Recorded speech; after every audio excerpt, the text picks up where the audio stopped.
कांग्रेस विधायक हमारे साथ इरफान अंसारी जी जुड़ रहे हैं। इरफान जी, बहुत स्वागत है आपका न्यूज स्टेट बिहार झारखंड पर। जी जी, धन्यवाद मैडम। बोलिए मैडम। तो अब तो राहुल गांधी की सदस्यता बहाल कर दी गई है। इरफान जी, किस तरीके से कांग्रेस जो है खुशियां मना रही है, किस तरीके से स्वागत कर रहे हैं आप लोग इस फैसले को? देखिए, निश्चित तौर पर मैं कहना चाहता हूँ ये बहुत बड़ी जीत है और ये मोदी जी का जो घमंड था उस पर ये बहुत बड़ा हमला है। आप आवाज नहीं रोक सकते। जनता की आवाज, गरीब की आवाज, दलितों की आवाज, आदिवासियों की आवाज, अल्पसंख्यक की आवाज, एक एक की जन जन की आवाज को आप दबा नहीं सकते। अब वो आवाज हमारे राहुल गांधी। लेकिन इरफान जी, ये तो कोर्ट का फैसला है ना, कोर्ट जो कहेगा वही सुनना पड़ेगा, वही मानना पड़ेगा, वही मान्य भी होगा। नहीं, कोर्ट देखिए मैडम, कोर्ट अलग विषय है, लेकिन मैं ये कहना चाहता हूँ आज तक के इतिहास में आप देख लीजिएगा कि अगर हमने किसी को कुछ कह दिया तो क्या उसके लिए आप फांसी दे दीजिएगा हमको? न्याय तो सबके लिए समान है ना मैडम। वही तो बात है इरफान जी, ये तो ये कोर्ट का घटना घटी, जो घटना घटी उससे देश पूरा मर्माहत है। और ये देख लीजिएगा आने वाले 24 में केवल इरफान अंसारी नहीं, हम लोग तो जनता के साथ लगे रहते हैं। राहुल जी की सेना है, हम लोग राहुल जी के सिपाही हैं, हम लोग कांग्रेस पार्टी के सिपाही हैं। लेकिन ये बात किसी भी लोगों को बर्दाश्त नहीं हुआ कि कोई लोग पचा नहीं पाए। इनफैक्ट बीजेपी के जो लोग, लेकिन इरफान जी देखिए, आने वाले ये भी नहीं पचा पाए मैडम। देखिए, अब भारतीय जनता पार्टी के लोग हमारे नेताओं को क्या क्या नहीं कहा। अगर हम लोग उस पर केस करते तो क्या संस्था चली जाती उसकी? क्या बताइए आप। अगर आप लोगों को लग रहा है कि वो अगर कोई चीज है कोर्ट में जाने लायक तो आप जा भी सकते हैं, इसमें दया दिखाने वाली तो बात नहीं है इरफान जी। देखिए, सबसे पहली बात है कि आप लोग जनप्रतिनिधि हैं, आप लोगों को अपने भाषा में संयम तो जरूर बरतनी चाहिए, क्योंकि आप जब पब्लिक स्पीकिंग करते हैं तो पूरे देश के लोग आपको सुन रहे होते हैं।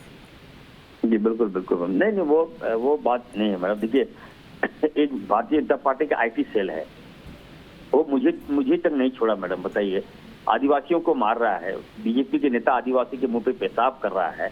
अगर हम ये बात को उठाए और आदिवासी बच्चों के साथ रेप हो रहा है, बीजेपी की सरकार है, आप कुछ नहीं कर रहे हैं, आप मौन हैं, आप चुप हैं। अगर राहुल जी आज अगर सदन में होते तो निश्चित तौर पर आवाज बनते, आदिवासियों की आवाज बनते, ये मुद्दा को उठाते, पूरे देश में उठाते।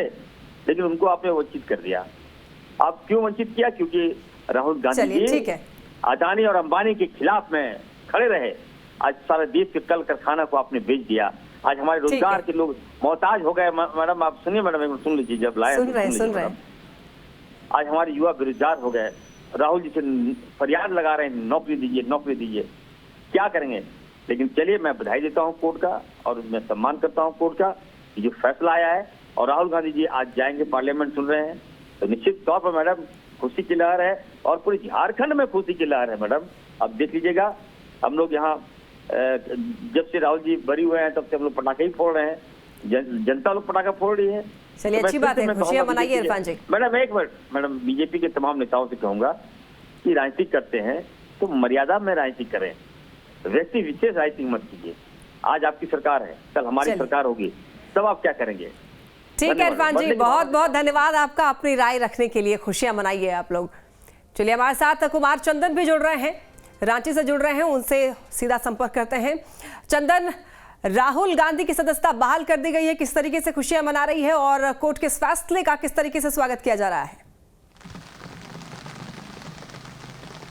देखिए, राहुल गांधी की संसद की सदस्यता बहाल होने का इंतजार कांग्रेस सहित तमाम लोगों को था, क्योंकि जब सदस्यता गई थी तो जिस जल्दीबाजी में ये सवाल उठ रहा था कि जल्दीबाजी में संसद से सदस्यता समाप्त की गई, क्या उसी जल्दबाजी में इनकी सदस्यता बहाल भी होगी? क्योंकि सुप्रीम कोर्ट ने उस फैसले पर ही स्टे लगाया है और जिस दिन ये कोर्ट का ऑर्डर आया था उस दिन ही लोकसभा की तरफ से ये कहा गया था कि अभी लोकसभा सचिवालय तक जजमेंट ऑर्डर की जो कॉपी है वो नहीं पहुंची है। इसके बावजूद कांग्रेस के तमाम लोगों को भरोसा था कि सोमवार को राहुल गांधी की सदस्यता पुनः बहाल होगी संसद की और राहुल गांधी लोकसभा में होंगे।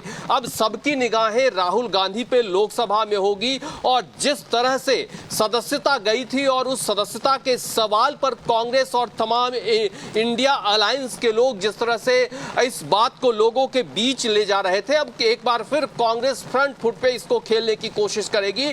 और अब यह देखना होगा जब संसद पहुंचेंगे राहुल गांधी, जब लोकसभा पहुंचेंगे राहुल गांधी, तो उनका जो रुख होता है, उनका जो एग्रेशन होता है वो किस तरह का होता है।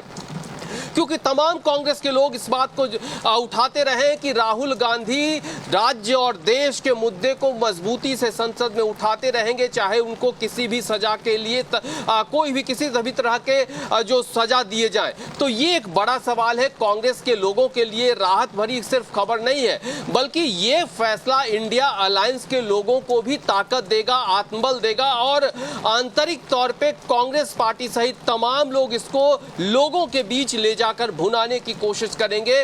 और जो 2024 की लड़ाई है या फिर जो मणिपुर का सवाल है, अब ये भी देखना होगा कि राहुल गांधी जब लोकसभा पहुंचते हैं तो इन तमाम मामलों को किस तरह से रखते हैं, क्योंकि अभी संसद में मणिपुर के मामले पे चर्चा से लेकर तमाम सवाल गूंज रहे हैं। तो ऐसे में हाँ, झारखंड में भी अगर हम बात करें तो कांग्रेस के तमाम नेता उत्साहित हैं। कांग्रेस के तमाम नेता को इस बात का इंतजार था कि कितनी जल्दी राहुल गांधी की सदस्यता बहाल होने का लेटर जो है लोकसभा सचिवालय से जारी होता है, और आज जारी हुआ है। तमाम कांग्रेसी उत्साहित है। ठीक है चंदन, आप बने रहिए, आगे भी अपडेट लेंगे आपसे।